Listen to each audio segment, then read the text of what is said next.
आज हम लोग जैव विविधता के ऊपर एक प्रस्तुतिकरण देंगे। इन बच्चों ने 4 महीने का अपना जो गतिविधि आधारित कोर्स किया है अर्थ पर्यावरण मित्र कार्यक्रम के अंतर्गत, तो ये अपने जानकारी देंगे।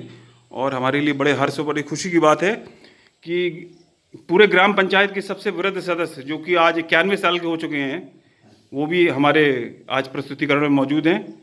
तो ज़रूर हमारे बच्चों का मनोबल इसमें बढ़ेगा। तो हम लोग शुरू करते हैं। आप सभी को हमारी और हमारी टीम की तरफ से सादर अभिनंदन। मेरा नाम है जयकी राव, मैं क्लास 9 का स्टूडेंट हूँ। मेरा नाम है दीपशिखा, मैं क्लास 10 की छात्रा हूँ। मेरा नाम है प्रतिज्ञा, मैं क्लास 6 में पढ़ती हूँ। मेरा नाम आयुष यादव है, मैं क्लास 5 में पढ़ता हूँ। मेरा नाम कुलदीप यादव, मैं क्लास 5 में पढ़ता हूँ। हम जैव विविधता के विषय पर प्रस्तुतिकरण करने जा रहे हैं। जैसा कि जैव विविधता शब्द का ही अभिप्राय है जीव एवं जंतुओं की विविधताएं। जैव विविधता हमारे जीवन एवं वनस्पतियों के जीवन में बहुत महत्वपूर्ण है। पिछले 4-5 महीनों से जो सीखा है, आज हम उसी को आपके सामने प्रस्तुत एवं उसी पर बातचीत करेंगे। पहले बात करेंगे ऐतिहासिक समय सारणी की, जो कि हम और हमारी टीम ने वृद्ध पुरुषों से एवं बूढ़े लोगों से बातचीत के उनसे ज्ञान हासिल करके सारणी जो कि हमने वृद्ध पुरुषों एवं महिलाओं से नौजवान व्यक्तियों से बातचीत एवं ज्ञान हासिल कर इसे कि आज से 50 वर्ष पहले एवं 40 वर्ष पहले हमारे गांव में कैसी सड़कें थी, कैसे लोगों का खान पान की आदतें थी, पहनावे थे और वर्तमान में क्या परिवर्तन हुए हैं, इसी के बारे में हम इसी को प्रस्तुत करने जा रहे हैं। सामने हमारे दादा बैठे हुए हैं श्री बाबू राम जी, जो कि इन्हीं की हम मदद से ये हमने ऐतिहासिक समय सारणी बनाई हुई है। 1970 में हमारे ग्राम पंचायत में क्या पहले जो वस्तुएं एवं क्या कि वैसे सड़कें थी एवं क्या क्या वहाँ पे परिवर्तन हुआ, आइए इसी को देखते हैं।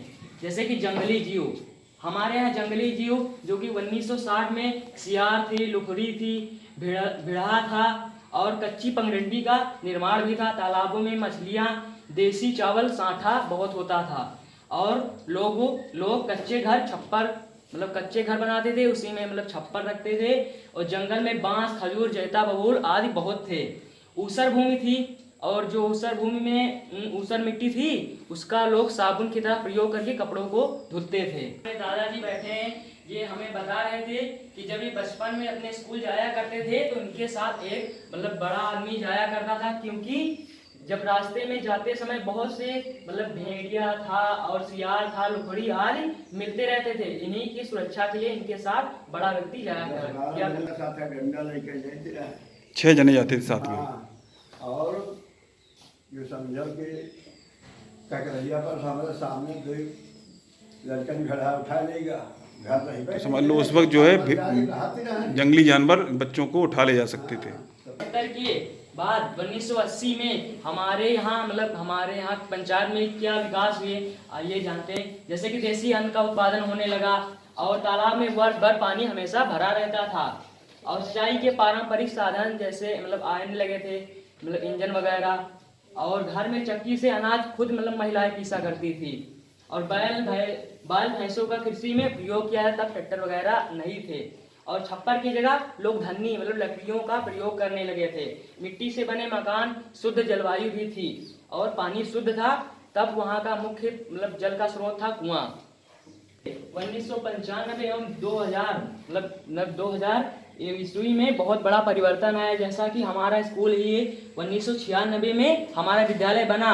यह विद्यालय आसपास जो यहाँ पे विद्यालय था यह हमारे पहले जंगल से परिपूर्ण था, भरा हुआ था और इसी को काट के यह विद्यालय का निर्माण हुआ। तालाबों पर थोड़ा वो संकट आने लगा, जैसे कि जलकुंभी नहीं फिर मिलती थी और पेड़ों की कटाई भी शुरू होने लगी, क्योंकि या इस ईस्वी में क्योंकि वन का अधिक दोहन होने लगा था। 2000 से 23 या 24 यानी वर्तमान की बात करते हैं तो हमने गूगल अर्थ से खोजा कि हमारा गांव आज से 20 वर्ष कैसा था और आज कैसा है, ये भी मालूम किया। और 2024 यानी वर्तमान में मोबाइल क्रांति हो गई, 100% पक्के घर बन गए और हमारे यहाँ बसारे में कोल्ड स्टोरेज भी बन गया है। तालाब विलुप्त हुए, पूर्ण तरह से अब तालाब विलुप्त हो गए हैं, जो कि हमारे आसपास तालाब नहीं पाए गए हैं और देसी सब्जियों का विलुप्त हो। आजकल हाइब्रिड यानी कि संकर प्रजातियां भी नए बीज उत्पादन हो रहा है, जो कि किसान हमारे यहाँ बहुत कीटनाशकों का प्रयोग कर रहे हैं और जिससे भूमि की उर्वरा शक्ति दिन पर दिन घटती जा रही है। गतिविधियों से हमें यह बात पता चली कि जैव विविधता पर संकट आ रहा है। की दूसरी सदस्य जो हैं दीपशिखा जी, ये मौसमी कैलेंडर की गतिविधि के बारे में बात करती हैं जी। हम आपको बताएंगे मौसमी कैलेंडर, जैसे कि मौसम जैव विविधता को किस प्रकार से प्रभावित करता है। इसमें हमें ये जानकारी मिलती है कि हमने अपने ही ग्राम पंचायत के मौसम को 6 हिस्सों में बांटा है, जैसे बसंत ऋतु, ग्रीष्म ऋतु, वर्षा, शरद ऋतु, हेमंत ऋतु और शिशिर। इनको हमने 6 भागों में बांटा। हमें इससे यह पता चलता है कि किस मौसम में कौन से जीव जंतु, कौन से खाने पीने की चीजें प्राप्त होती हैं। यह पता लगता है कि कौन से मौसम में देशी साग सब्जियां मिलती हैं और वो कैसे एक दूसरे से संबंध है, इसके बारे में पता चलता है। कि हमें एक मछली के बारे में जानकारी मिली, जैसे कि 12 महीनों में जिनमें लास्ट में आड़ नहीं आता है, उनमें हमें मछली को कम या नहीं खाना चाहिए, क्योंकि उन मौसम में मछली अंडा देती है और बरसात भी कम होती है, जिससे कि वो मछली जब अंडा देती है तो उनकी प्रजातियां बढ़ती हैं और जब वो बढ़ती हैं तो फिर बारिश होती है तो और ज़्यादा बढ़ जाती हैं, फिर हम लोग उनको खाना स्टार्ट कर देते हैं। ये 4 महीने कौन कौन से होते हैं? मई, जून, जुलाई और अगस्त। मई, जून, जुलाई और अगस्त, इनमें पीछे आर नहीं होता है, इसलिए इन मौसम में मछली कम खाई जाती है या खाई ही नहीं जाती है। मौसमी कैलेंडर से हमें जीव जंतुओं, वनस्पतियों और उनमें जो आपस में संबंध है उसकी हमें जानकारी प्राप्त हुई है। टीम ने समृद्ध जैव विविधता की जो परिकल्पना की है 20 साल बाद की, उसके बारे में बात करेंगे जी। बात कीजिए। हमारी टीम ने समृद्ध जैव विविधता पर एक बिग बू बनाई है, जिससे कि हमारी भविष्य की परिकल्पना जो है कि हमारा जो ग्राम पंचायत है या हमारा समाज है वो आज से 20 साल बाद कैसा होना चाहिए। जीवन का अर्थ ही है जीव प्लस वन, जिसमें कि जीव जंतु और वनस्पतियां आती हैं। हमारा पहला सपना है जैसे कि हमारा जो समाज है वो हरा भरा हो, जिसमें पेड़ जो सबसे बड़े काम के हरित आवरण से समृद्ध समाज की नींव हो।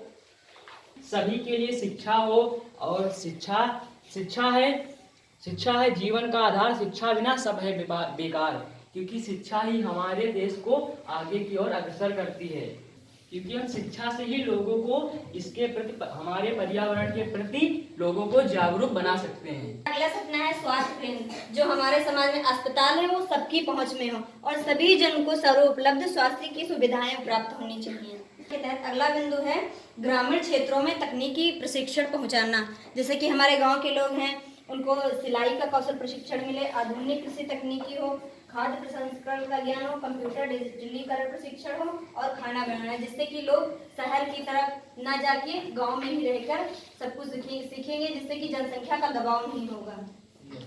अगली कल्पना है प्राकृतिक संसाधनों का न्याय संगत प्रयोग व सह अस्तित्व बनाकर रखना, यानी हमारे प्राकृतिक संसाधन है जैसे कि मिट्टी है, जल है और वायु है, पेड़ पौधे, इन सबको हमें ऐसा अस्तित्व बनाना चाहिए कि पेड़ पौधे एवं जीव जंतु सब आपस में रह सकें। जीव जंतु पेड़ पौधों का सम्मान करें और सतत विकास की ओर आगे अग्रसर हों। हमारे घरों में जो ऊर्जा की खपत है वो प्राकृतिक ऊर्जा के स्रोतों से हो, जैसे कि हमारे देश के प्रधानमंत्री का एक सपना है कि 2030 तक की जो आधे घर हैं वो प्राकृतिक ऊर्जा पर निर्भर। हमारे देश के प्रधानमंत्री का एक सपना है कि भारत के 50% जो घर हैं वो नवीनीकरण ऊर्जा का इस्तेमाल करें, इससे कि पर्यावरण संरक्षण का एक बहुत ही अच्छा कार्य है। अगली परिकल्पना है स्थानीय स्तर पर लोगों में कार्य कौशल व आत्मनिर्भर का विकास हो, जैसे खेती, बागवानी, पशुपालन, स्थानीय हस्तशिल्प विकास, सामुदायिक सहायता से विकास। इससे ये होगा संसाधनों का संरक्षण होगा, नगरों पर कम दबाव बढ़ेगा, आय के अवसर उपलब्ध होंगे, इससे सतत व स्थायी विकास होगा। परिकल्पना का अंतिम सारांश है हरित परिवेश हो, जल स्रोतों से प्रचुर हो, में जैसे कि हमारा समाज हरा भरा हो और इसमें सभी प्रकार के पेड़ पौधे उपलब्ध हों। जल स्रोतों से प्रचुर यानी हमारा पर्यावरण जो है तालाबों एवं आसपास के नहरों से पूरा भरा हो, जिससे जंतुओं का संरक्षण हो, जिसमें कि जैसे तितली है, सभी जीव जंतुओं का संरक्षण हो। की जो कल्पना है उनमें जो ये बिंदु है, जैसे नवीकरणीय ऊर्जा की ओर हमारा समाज अग्रसर हो, जिससे स्वच्छ समाज होगा और प्रदूषण भी कम होगा। शिक्षित जागरूक समाज, जैसे हम जब पढ़े लिखे होंगे तो दूसरों को भी हम जागरूक कर सकते हैं, जिसकी वजह से हमारा जैव विविधता भी स्वच्छ और सुंदर रहेगा। सभी के लिए स्वास्थ्य सुविधाएं हों। अगर हमारे आसपास स्वास्थ्य सुविधाएं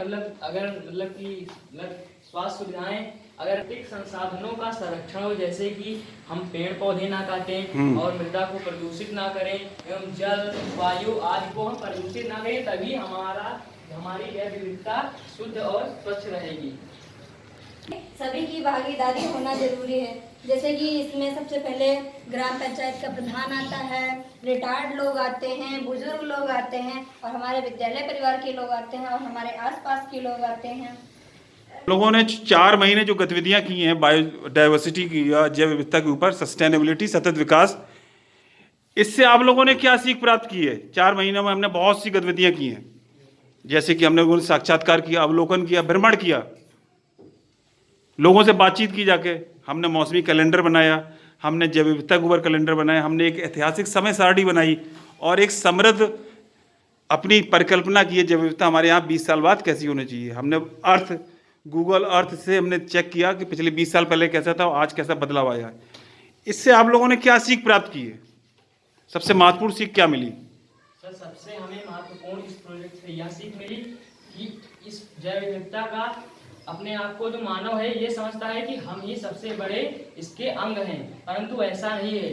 यह जो है हमारा जैव विविधता, यह जीव एवं जंतु सब इसके लिए अभिन्न अंग हैं, सब बराबर हैं। यदि इसमें से एक की हानि या क्षति पहुंचती है तो समस्त पर्यावरण या जैव विविधता पर संकट उत्पन्न होता है। हमें पता चला कि जीवन का अर्थ ही है कि जीव प्लस वन, क्योंकि हमारे जीवन में जीव तथा वन दोनों की आवश्यकता है। इससे पूरे विश्व कि ये पूरे विश्व के लिए ही जरूरी है, क्योंकि हमारे जीवन में जीव और वन दोनों ही अति आवश्यक हैं।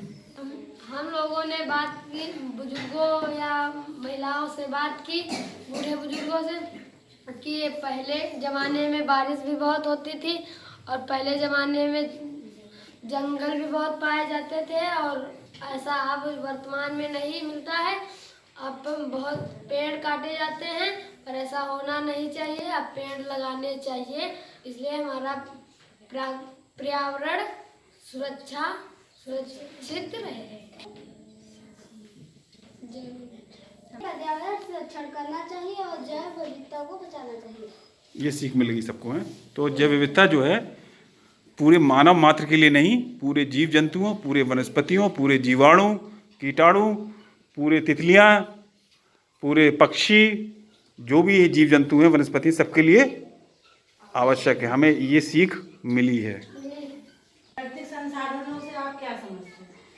मैम, प्राकृतिक संसाधन वे होते हैं जो कि हमें प्रकृति के द्वारा उपहार स्वरूप दिए गए हैं, जैसे कि इसमें मृदा है, वायु है और मृदा है, वायु है, सूर्य है आदि। सूर्य का उपयोग हम कैसे करते हैं?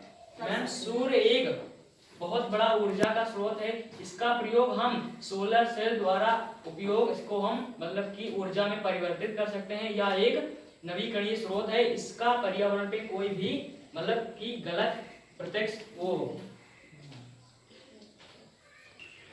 भारत सरकार की एक योजना है कि 2030 तक 50% घरों में ऐसी ऊर्जा का इस्तेमाल हो जो नवीकरण ऊर्जा हो। तो नवीकरण ऊर्जा के क्या क्या स्रोत हो सकते हैं आपके उसमें जानकारी में? नवीकरणीय ऊर्जा के स्रोत जैसे सौर ऊर्जा, इसको हम सौर सेल लगा के ऊर्जा में परिवर्तित करके प्रयोग कर सकते हैं।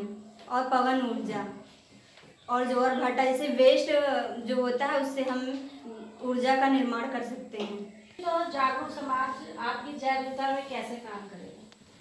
मैम, जब हमारा हमारा जब समाज शिक्षित और जागरूक होगा तो वह हमेशा पर्यावरण के प्रति भी जागरूक रहेगा।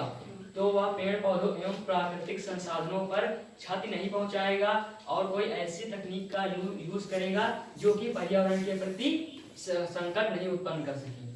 जिम्मेदारी से आप क्या समझते हैं? मैम सामुदायिक जिम्मेदारी यह होती है कि हमारे आसपास के जो समुदाय के लोग हैं वह पर्यावरण के प्रति मतलब कि कोई अच्छा व्यवहार करें, जैसा कि इसमें है हमारे यहाँ के ग्राम प्रधान और रिटायर्ड लोग, बुजुर्ग लोग, रिटायर लोग, जैसे विद्यालय के टीचर लोग और विद्यार्थी और हमारे आस पड़ोस के जो लोग हैं उन्हीं सबके सहयोग से हमारा पर्यावरण स्वच्छ एवं सुंदर बन सकता है। में कैसे लोगों को अपने साथ जोड़ेंगे? मैम इसे जोड़ने के लिए हम रैली निकालेंगे और गांव एवं पंचायत में पोस्टर चिपकाएंगे, लोगों का साक्षात्कार करेंगे, लोगों को पेड़ पौधे बांटेंगे कि हमें पर्यावरण में इन्हें लगाना चाहिए जिससे हमारा पर्यावरण स्वच्छ रह सके। नाटक भी तैयार किए जिससे लोगों को नाटक दिखा के भी पर्यावरण के प्रति स्वच्छ और सुंदर उसको दिखाने का प्रयास करेंगे। समृद्ध जैव विविधता आज से 20 साल बाद से आप लोग क्या समझते हो, क्या करना चाहते हैं? मैम हम यह करना चाहते हैं कि हम आज से 20 वर्ष बाद हमारा जो पर्यावरण है वह हरित आवरण से हमेशा ढका हुआ हो और तालाब एवं नहरें पूरी जल से परिपूर्ण हो, जिससे कीटों एवं जीव जंतुओं का वहाँ पे पर्यावास हो सके। इसी साग सब्जियों का उत्पादन हो और वन्य जीवों का संरक्षण होता रहे। लोग आज से 20 वर्ष बाद लोग हमेशा आधे से ज्यादा लोग नवीकरणीय ऊर्जा का स्रोत करें जिससे हमारा पर्यावरण प्रदूषित ना हो सके और स्वच्छ और सुंदर हो सके।